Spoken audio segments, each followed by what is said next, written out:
앞에서 했던 것과 마찬가지로 이제 얘도 초기화 미분 방정식의 일종입니다. y2 프람 앞에는 2차식이 있죠. y 프람 앞에는 1차식이 있잖아요. 그리고 상수항이 있으니까 얘도 초기하 미분 방정식의 특수한 형태였구나 라는 것을 알 수 있습니다. 이 미분 방정식도 역시 조금 전에 풀었던 예제 2번과 버금갈 정도로 풀이가 깁니다. 그래도 마저 계산해 보겠습니다. 그리고 풀이가 길지라도 이건 어려운 문제가 분명히 아니라고 얘기를 했습니다. 계산 실수만 하지 않는다면 여러분들 모두가 다 책에 있는 결과와 똑같은 결과를 얻을 수 있습니다. 자, 우리는 이 문제를 풀 때 책에선 저자가 정책 특이점을 언급하지 않겠다라고 미리 그 앞에 절에서 앞 시간에 배웠던 5장 3절 앞부분에 보면 주석이 있잖아요. 이 책에서는 정책 특이점에 대해서 언급하지 않겠다라고 얘기를 했습니다.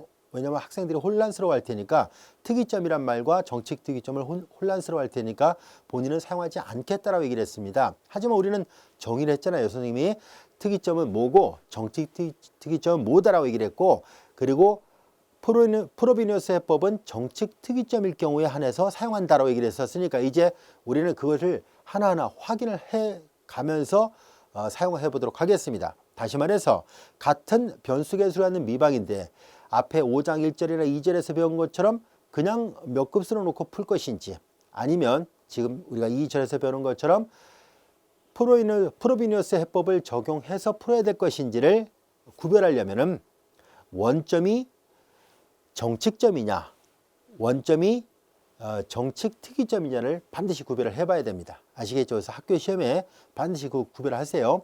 보통 이제 공과대학 교과정에서 개설되는 이 공업수학에서는 그렇게까지 자세하게 그 해법을 요구하지 않을 수도 있습니다. 그러나 만약에 이 공학수학 또는 공업수학 교과목이 수학과 과정에서 개설된 거라면 반드시 구별을 해야 됩니다. 답안지 쓸 때 항상 신경 써야 돼요. 그리고 이왕 공부하는 거, 이렇게 구별해야 되는구나 하는 것을 좀 더 디테일하게 구별하고 가는 것이 좋겠죠. 그래서 우리는 여기서 이 문제도 책에서는 언급이 안 돼 있지만 원점이 정책 특이점인지를 확인해 보도록 하겠습니다. 자, 우리는 이 미분 방정식을 형식적으로 이걸로 다 나눠버리겠습니다. 그러면은 요거 잘 보면 x-1이잖아요. x점 마이너스 x니까 나눠버리면 x 지워져서 x-1분의 마이너스 1 y 프라임이고요. x-1분의 1 y 이퀄 제로예요. 자, 그래서 요 부분이 바로 px 역할을 하게 되고요. 요 부분이 qx 역할을 하게 됩니다. p하고 q는 분모와 0이 되는 점이 1과 그리고 0 두 개가 있습니다. 우리는 이 중에서 0에서 정책 특이점이 되는지를 확인해 보려는 것이 목적이니까 px에다가 x를 곱해 보겠습니다. 이 px에다 x를 곱하니까 x-1분의 마이너스 x, 이거 다시 써볼까요? 마이너스를 분모에다 곱하면 1-x분의 x고요. 얘는 1-x분의 1, 아까 여기다 썼던 기하급수 모양에다가 x를 곱했으니까 얘는 원점을 중심으로 몇 급수 전개 가능하지요. 그 다음에 이제 qx에다가 x의 제곱을 곱합니다. 여기에다 x제곱을 곱하니까 x의 약분돼서 x-1. 자, 이것도 잘 보면 알 수 있듯이 이렇게 쓸 수 있죠. 마이너스를 분모 문제에다 곱하면 1-x분의 마이너스 x니까 1-x분의 1 기하급수 전개식에다 마이너스 x를 곱하면 되니까 이 두 개의 함수는 모두 다 x 이퀄 제로에서 해석적인 함수가 맞다는 것을 알게 됐습니다. 즉 원점을 중심으로 한 몇 급수 전개가 되는 함수들이에요. 자, 그래서 이것은 다 같이 x 이퀄 제로에서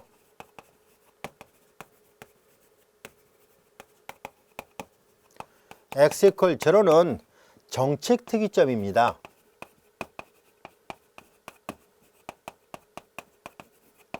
자, x 이퀄 제로가 정책 특이점이니까 따라서 프로비니우스 정리로부터 해는 y는 이퀄 x의 r승 시그마 m이 0부터 무한대까지 am의 x의 m승꼴의 해를 갖습니다.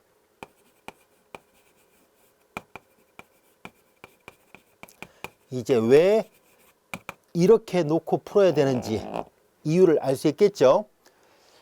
자, 이제 우리는 그래서 해를 이렇게 놓고 풀려고 합니다. 그래서 주어진 식에다 대입을 할 때는 요거를 대입하면 나눗셈이니까 당연히 계산하기 어렵죠. 그래서 원래 주어져 있던 식에다가 대입을 해서 풀려고 합니다. 자, 그러기 위해서는 요거 일단 계산하기 좋게 x의 r승을 시그마에 대해서 이거 상수 역할하니까 안에다 집어넣겠습니다. 그래서 y는 이퀄 시그마 m이 0부터 무한대까지 안에 들어가니까 am에 x에 m 플러스 r 승이고요. 그러면 이제 y 프라임도 계산합니다. y 프라임 앞에서 했던 거니까 바로 결과만 써볼게요. 자, 몇 급수는 항별 미분이 가능하죠. 수렴권 내에서. 그래서 미분하니까 m 플러스 r am에 그리고 x에 m 플러스 r 마이너스 1승이 되고요. y2 프라임은 시그마 m이 0부터 무한대까지 m 플러스 r 마이너스 1 am에 x에 m 플러스 r 마이너스 2승 이와 같이 됐습니다. 자, 이 세 개의 도함수의 결과를 주어진 미방에다 다 대입을 하도록 하겠습니다. 이 미분 방정식은 항이 모두 4개군요. x제곱 y2 프라임이에요. x의 제곱 y2 프라임 마이너스 xy2 프라임 그리고 마이너스 xy 프라임 플러스 y 이퀄 제로에다 대입합니다. 자, 이제 요거부터 먼저 계산할게요. 자, 이제 주어진 식에서 y2 프라임에다 양변에 x제곱을 곱합니다. 그러면 시그마 x제곱은 시그마에 대해서 상수니까 안에 들어갈 수 있습니다. m이 0부터 무한대까지 m 플러스 r 마이너스 1 am에 x에 제곱을 곱했으니까 m 플러스 r 승이 됐습니다. 그리고 여기 y2 프라임에 마이너스 x를 곱합니다. 마이너스 시그마 x는 역시 시그마에 대해서 상수니까 안으로 집어넣을 수 있습니다.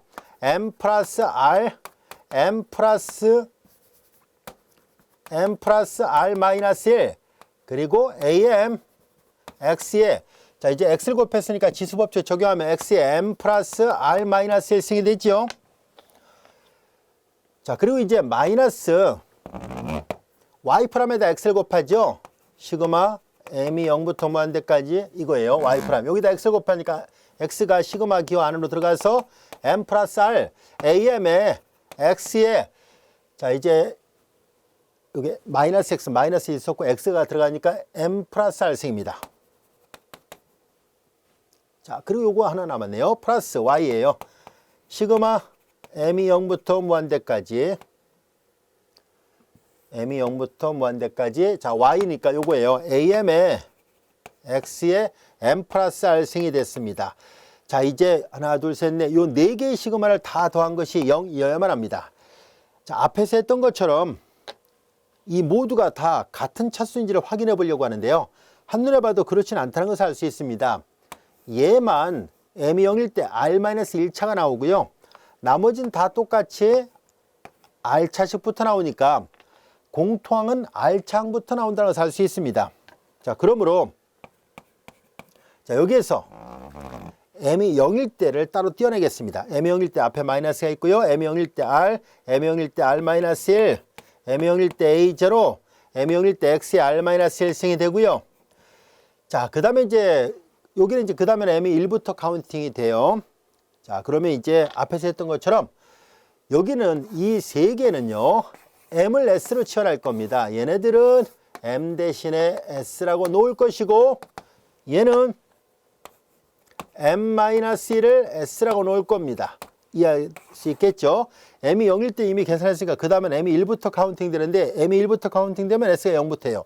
여기는 m이 0부터 카운팅 되는데 m을 s로 했으니까 s가 0부터 해요. 그냥 결국 얘네들 다 s가 0부터 카운팅 되는 식으로 바뀐다는 것을 알 수 있습니다. 그래서 시그마를 4개를 한 번 더 쓰지 않고 한꺼번에 이제 여러분들 이제 앞에 예제 2번을 통해서 어떻게 하는지 알 수 있으니까요. 이제 풀이 과정을 한 단계를 건너뛰겠습니다. 만약에 이게 익숙하지 않겠다 싶은 학생은 앞에 선생님이 설명한 것처럼 여기를 전부 다 요거 하나를 더 써요. m이 1부터 똑같이 쓴 다음에 다시 치환했다 생각하면 되는데요. 워낙 간단하니까 암산으로도 될 거예요. 자, 이제 m 대신에 s를 썼으니까 s가 m이 0부터 가면 s가 0부터 가고요. m이 무한 들어가면 s도 무한 들어가죠. 자, 그리고 이제 우리는 이 부분의 개수들을 다 계산하겠습니다. 여기 파란색으로 되어 있는 부분들의 개수, 보라색 밑줄처럼 부분의 개수들을 전부 다 m을 s로 바꿔서 표시를 하겠습니다. 여기는 s 플러스 r 마이너스 1 그리고 여기가 m 대신 s로 바꾸니까 as예요. 근데 여기도 as, 여기도 as가 똑같이 있어요. 그래서 묶어낼 생각이거든요. as를 그래서 묶어서 표시하려고 합니다. 이렇게. 자, 그 다음에 이제 여기서 요거 요 두 개를 계산합니다. 마이너스 m 대신에 s를 놨으니까 s 플러스 r as 바깥에 있고요. as 나가고 여기 1이에요. 플러스 1 이와 같이 됐습니다. 자, 이제 요 주황색으로 되어 있는 이 부분, 자, 이 부분을 계산하는데요. m이 0일 때는 따로 계산돼 있으니까 m이 1일 때 있잖아요. m이 1이면 s가 0으로 간다 했으니까 똑같이 s는 0부터 무한대가 됩니다. m이 무한대면 역시 s도 무한대로 가고요. 앞에 마이너스가 있습니다. 여기 마이너스. 자, m 대신에 s 플러스 1이에요. m 대신에 s 플러스 1, 그러니까 s 플러스 r 플러스 1. m 마이너스 1이 s니까 s 플러스 r. 자, 그리고 여기가 m 대신에 s 플러스 1이에요. m 대신에 s 플러스 1. 여기까지가 됐죠. 그리고 이제 개수사의 관계식이 다 끝났고요. 그 다음에 이제 여기 잘 보세요. 전부 다 x의 s 플러스 r승, x의 s 플러스 r승, x의 s 플러스 r승, x의 s 플러스 r승이 돼서 여기는 x의 s 플러스 r승 이퀄 제로가 됩니다. 자, 이제 빠르게 이렇게 묶어놨습니다. 몇 번 하다 보면 숙달이 돼요. 자, 이제 여기에서 이 항등식 관계를 또 풀어야 되잖아요. 그래서 우리는 가장 낮은 차수 앞에 개수 당연히 0이 나와야 되고요. 그 다음에 이 보라색 대괄호 부분도 당연히 0이 나와야 되죠. 그래서 이제 근데 우리 앞에서 설명했던 것처럼 A0 절대 0이 아니라고 얘기를 했었습니다. 프로베니우스 해법에서 A0 0이 아닙니다. 따라서 이게 0이 나와야 되는데 R과 R-1의 곱이 0이 나온다는 얘기는 R이 1 또는 0이 있다는 것을 알 수 있습니다. R은 1 또는 0이네요. 자, 그래서 확인해 본 결과 R1이 1, R2가 0, 큰 걸 R1이라 놓거든요. 그래서 1과 0이 있는데 이거 잘 보세요. 두근의 차가 정수잖아요. 두근의 차가 정수가 되는 경우에 해당된다는 것을 알 수 있습니다. 자, 이제 1과 0, 두근의 차가 정수가 되면은 이거는 경우 3번에 해당되죠.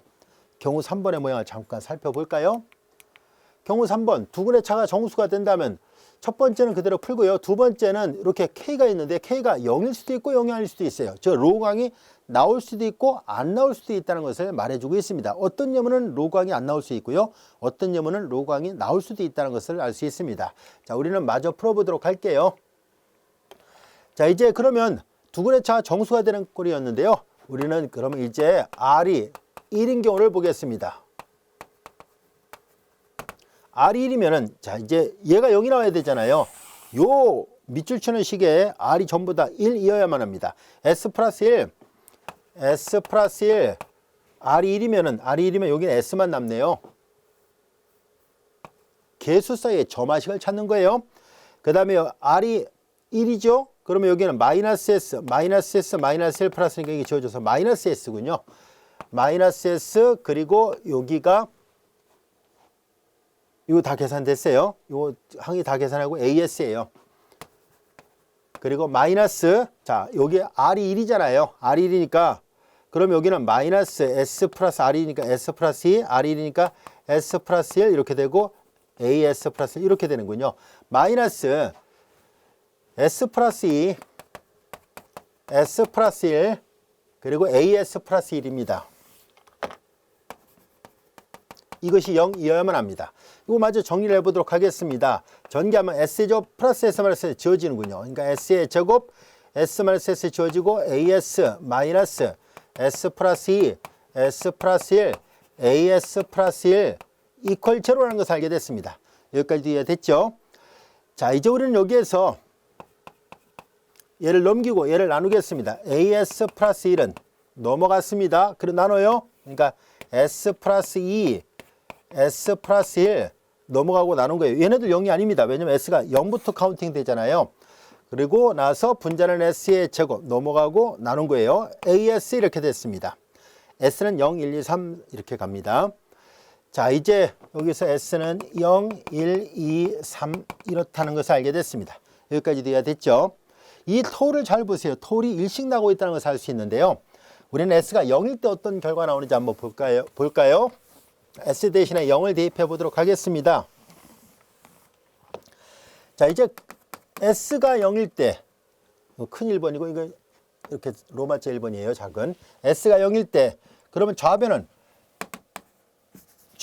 A, S가 0이니까 A1, 근데 여기가 S잖아요. 그러니까 요게 A0 앞에 0을 곱하니까 0이 나와요. 자, 그런데 잘 볼까요?